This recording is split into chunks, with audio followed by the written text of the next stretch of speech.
안녕하세요. 매 순간 성장하는 인생을 도와드리는 안나코치입니다. 제가 지난 포스팅에서 반드시 달성할 수밖에 없는 목표를 세우는 방법, 목표 지도 만들기에 대해서 설명을 드렸는데요. 많은 분들이 인생의 의미, 방향이 되게 거창한 거고 설정하기 어려운 거라고 생각하는 것 같았습니다. 그래서 오늘은 인생의 의미를 좀 어떻게 찾는지에 대해서 이야기를 해보겠습니다. 2차 세계대전 당시 아우슈비츠 수용소에서 생존한 정신과 의사이며 심리학자인 빅터 프랭클 박사님의 죽음의 수용소라는 책이 있어요. 이 책에서 나온 삶의 의미를 찾는 방법 3가지를 설명드리도록 하겠습니다. 첫째, 무엇인가를 창조하거나 어떤 일을 함으로써 인생의 의미를 찾을 수 있다. 우리는 우리가 하는 일을 통해서 인생의 의미를 찾을 수 있습니다.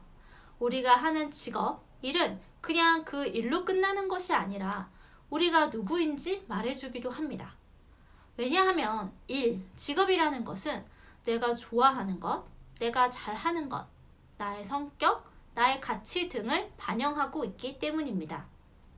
저 같은 경우는 코치, 강사, 작가라는 일을 통해 다른 사람의 성장을 돕는 것이 제 인생의 중요한 의미 중 하나입니다. 코칭, 그리고 말과 글을 통해서 타인이 자신을 알아가고 자신의 잠재력을 발휘할 수 있고 성장하는 과정을 통해서 궁극적으로 자아 실현을 할 수 있도록 돕는 것이 의미 있는 일이라고 생각합니다. 여러분은 어떤 일을 하고 계신가요? 그 일은 나에게 어떤 의미인가요? 나는 그러한 의미를 내 인생의 방향으로 가지고 계속적으로 추구하면서 살고 싶으신가요? 일에서 자신만의 의미를 찾아보세요. 둘째, 어떤 일을 경험하거나 어떤 사람을 만남으로써 인생의 의미를 찾을 수 있다. 저는 우리 딸이 제 인생의 의미 중 하나입니다. 제가 우리 딸을 사랑하고 돌봐주고 우리 아이가 몸과 마음이 건강한 한 인간으로 성장할 수 있도록 키우는 것에서 제 인생의 의미를 찾을 수 있습니다. 우리 딸이 존재함으로써 그녀가 저를 보고 배울 수 있도록 제가 더 나은 사람이 되게 하고 제가 더 열심히 살게 만듭니다. 제가 제대로 살고자 하는 것은 제 딸을 위해서이기도 하고 또 제 딸이 제 인생에서 큰 의미를 차지하기 때문입니다. 왜 그런 이야기들 많이 하잖아요. 정말 삶이 힘들지만 부모님들은 자식을 바라보며 그들 때문에 버티고 산다고요. 우리의 인생이 다른 누군가에게 의미 있는 인생이고 또 우리 역시 다른 사랑하는 사람이 존재함으로써 인생의 의미를 만들고 살아갑니다. 내가 살아갈 의미를 갖게 해주는 사람들이 부모님일 수도 있고 배우자일 수도 있고 또 친구일 수도 있죠. 각자 사랑하는 사람을 좀 떠올리면서 그 사람들이 자신의 인생에서 어떤 의미를 발견하게 해주는지 좀 생각해보면 좋을 것 같아요. 그리고 그들에게 여러분은 어떤 의미를 가지는지도 함께 생각해 봅시다. 셋째, 피할 수 없는 시련에 대해 어떤 태도를 취하기 결정함으로써 우리는 인생의 의미를 찾을 수 있다. 빅터 프랭클 박사님은 인생의 시련을 통해서 의미를 찾을 수 있고 아무리 절망스러운 상황에서도 삶의 의미를 찾을 수 있다고 하셨습니다.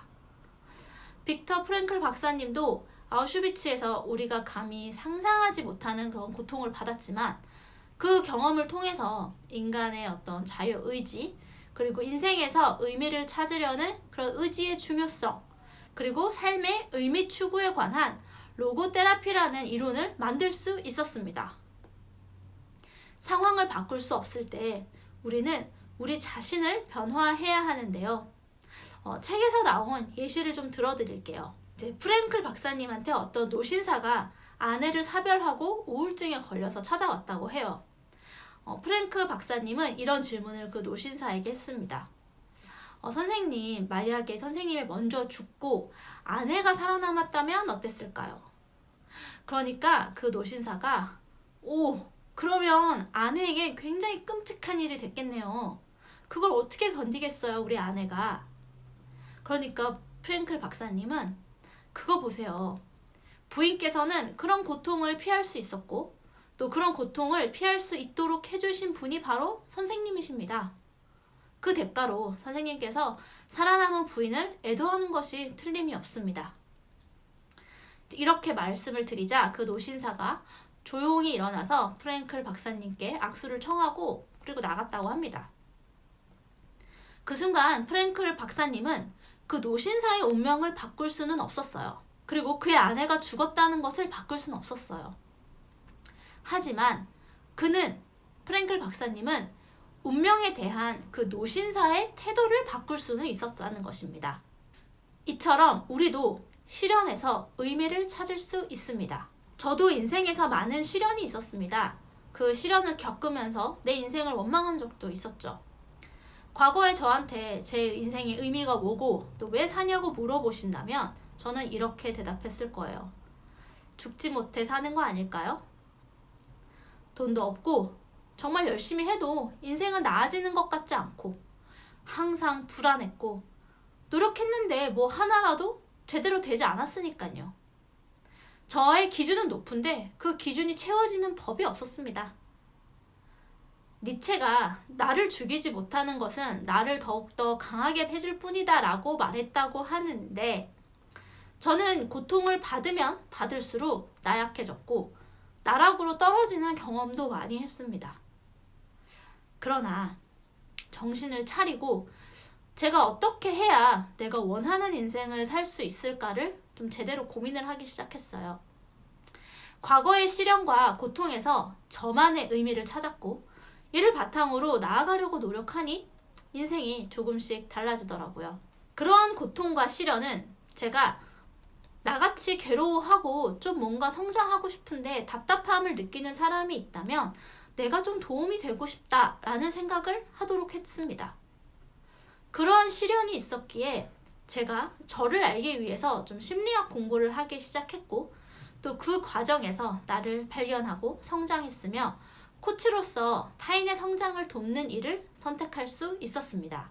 제가 인생에서 그런 고통과 시련을 겪지 않았다면 타인의 고통을 이해하고 공감하기가 어려웠을 것 같아요.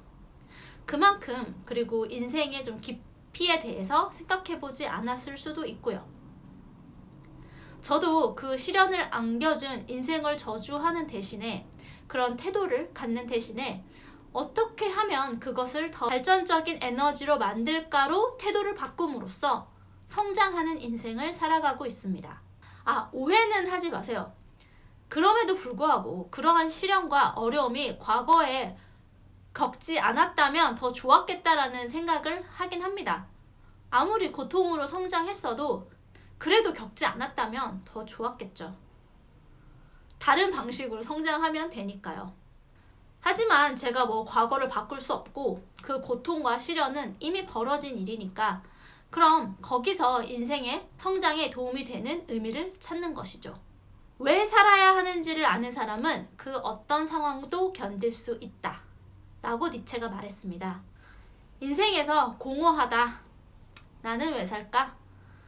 더 성장하고 싶은데 내 인생은 방향이 무엇이지? 내 인생의 의미는 무엇이지?